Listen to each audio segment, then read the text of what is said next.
Parachute qui s'ouvre en chute contrôlée. Un parachute agit en augmentant la surface exposée à l'air. La traînée croît avec le carré de la vitesse.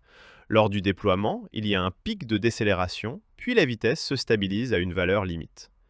Les lignes transmettent la force de freinage au corps du parachutiste. C'est un exemple spectaculaire de l'équilibre entre gravité et résistance de l'air. Verre de soda secoué puis ouvert. Lorsqu'on secoue une bouteille de soda, le dioxyde de carbone dissous se disperse en microbules. À l'ouverture, la pression chute brutalement. Le gaz s'expanse, entraînant le liquide dans un flux turbulent. C'est une démonstration simple de la relation entre pression, gaz dissous et cavitation. Le phénomène est spectaculaire, mais parfaitement expliqué par la physique des fluides. Quad roulant après l'éclatement d'un pneu. Un quad en mouvement répartit son poids sur 4 pneus.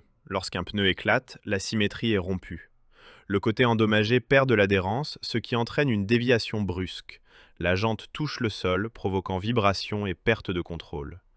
En réduisant la vitesse, les forces inertielles diminuent et le conducteur peut stabiliser le véhicule.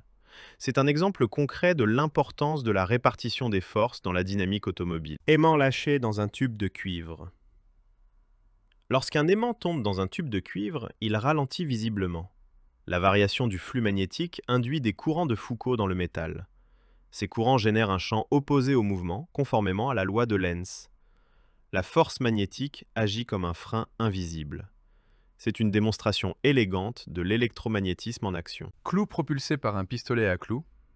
Un pistolet à clous fonctionne comme une arme de précision industrielle. Lorsqu'on appuie sur la gâchette, une impulsion mécanique ou pneumatique propulse le clou à grande vitesse. Son énergie cinétique est transformée en travail d'enfoncement lorsqu'il rencontre le bois. La pointe concentre la pression, fissure les fibres, puis la friction latérale stabilise le clou.